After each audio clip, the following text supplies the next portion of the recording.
नमस्कार, मैं हूं विनय सिंह। आपका बहुत बहुत स्वागत है। आज हम बात करेंगे जेपीएससी के बोल्डनेस का विश्लेषण करेंगे। जेपीएससी क्यों इतना फूंक फूंक करके कदम रख रही है और क्या जो नियुक्ति पत्र दिया जाएगा क्या इन वक्त पर जगह और स्थान भी परिवर्तन कर देंगे। क्या जेपीएससी के अंदर ये सब कुछ चल रहा है कि इस बार स्टूडेंट को अंत समय तक पता ही नहीं चल पाए कि ये नियुक्ति पत्र कहाँ दिया जाएगा, जगह बदल दिया जाएगा।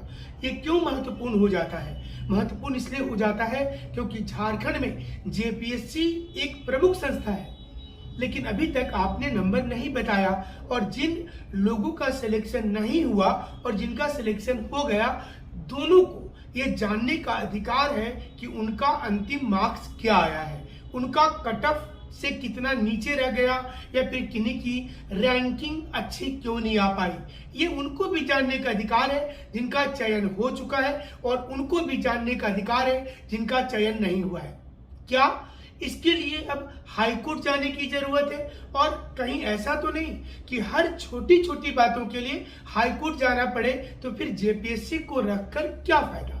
इससे अच्छा जेपीएससी को भंग किया जाए और ये एग्जाम हाईकोर्ट ही ले, क्योंकि ऐसा शायद ही कोई मसला होगा, शायद ही कोई भी एक ऐसा उनका निर्णय होगा जो हाईकोर्ट में नहीं जाता होगा। यही कारण है कि झारखंड में अब स्टूडेंट जेपीएससी का मतलब हाईकोर्ट ही समझ लेते हैं, क्योंकि हाईकोर्ट से ही उनको रास्ता मिल जाता है।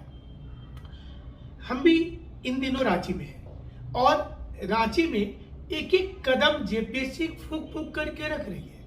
उसे ये पता नहीं चल पा रहा कि उसका किस स्टेप से क्या हो जाएगा। यहाँ स्टूडेंट के साथ मानो शतरंज की खेल हो रही है। अब सोचिए कि जो 11th जेपीएससी की तैयारी कर रहे होंगे उनके ऊपर क्या गुजरेगी। एक तो एग्जाम लेने के नाम पर आपने एक कमेटी बनाया, कमेटी की रिपोर्ट कब आएगी इसका कोई जिक्र नहीं है और देखते ही देखते ये एग्जाम पोस्टपोन्ड होते हुए आगे जाएगा। यानी कि वैकेंसी आने के पहले ही इतना देर हो जाएगा कि कोई ना कोई चुनाव का बहाना भी बाद में मिल सकता है। इसलिए इंपॉर्टेंट ये है कि जेपीएससी को आखिर डर किस चीज का है, नंबर बताने में क्या दिक्कत हो रही है। क्या छठी जेपीएससी के जैसा हिंदी अंग्रेजी को कहीं फिर से तो नहीं जोड़ दिया गया? क्या छठी जेपीएससी के जैसा कुछ दूसरे काम तो नहीं हो गए हैं? इसलिए ये सवाल महत्वपूर्ण हो जाता है। और आज दिन भर क्वालिफाई करने वाले बच्चे भी हमसे मिलते रहे, बड़ी संख्या में हमसे मिलने पहुंचे वो, और उन्होंने ये बताया कि उन्हें भी नहीं पता है कि उनका रैंक क्या है। रैंक तो पता है लेकिन उनका नंबर क्या है।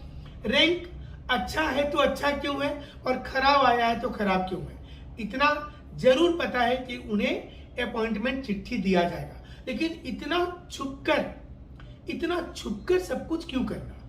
ऐसा क्या है कि जिसको बताने में जेपीएससी को डर नजर आ रहा है? उसे क्यों ऐसा लग रहा है कि जब हम नंबर बताएंगे तो विवाद बढ़ जाएगा? क्या कुछ विषय में ज्यादा नंबर दे दिया गया, कुछ लोगों को जानबूझकर हिंदी अंग्रेजी में फेल किया गया? ऐसे बहुत सारे सवाल होंगे जो बात आरटीआई से खुलेगा।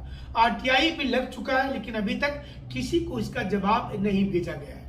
कहीं ना कहीं जेपीएससी के दिमाग में कुछ तो चल रहा है, वो कितना बड़ा चल रहा है ये किसी को नहीं पता।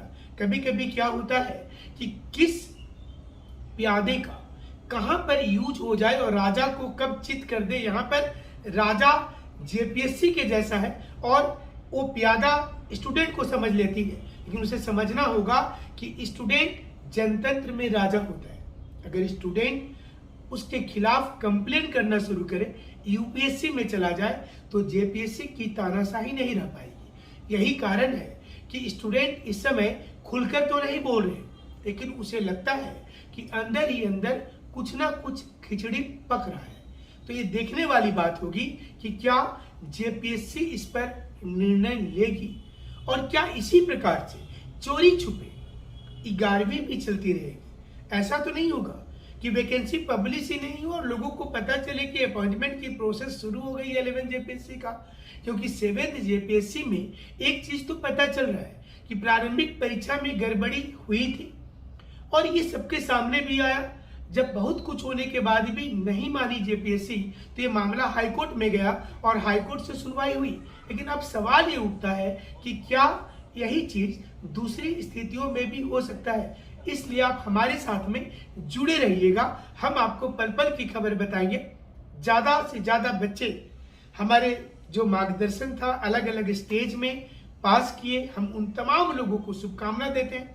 लेकिन ये शो इसलिए करना पड़ा कि जेपीएससी के मन में कुछ ना कुछ चल रहा है। क्या वो एक बार फिर से उन स्टूडेंट्स के लिए भी मुश्किल पैदा करेगी जिनको अपॉइंटमेंट चिट्ठी वो सौंपेगी, क्योंकि नंबर नहीं बताना कुछ ना कुछ संकेत देता है। और क्या कुछ देर के बाद ही आज नंबर बता देंगे? ये भी एक बड़ा प्रश्न उठता है कि एक हाथ से दे एक हाथ से ले, यानी कि अपॉइंटमेंट लेटर देते समय ही आपको नंबर बता दिया जाए। बहुत मुश्किल है यहाँ समझना, और यही कारण है कि जेपीएससी के ऊपर भरोसा नहीं होता है तो जेएसएससी पर भी भरोसा क्यों? इन दिनों आंदोलन चल रहा है, जेएसएससी चुपचाप और मौन है, सरकार भी मौन है। दिखना पड़ेगा पहले कौन बोलता है, जेएसएससी, जेपीएससी या सरकार। हमारे साथ आप जुड़े रहिएगा। जुड़ने के लिए शुक्रिया, धन्यवाद।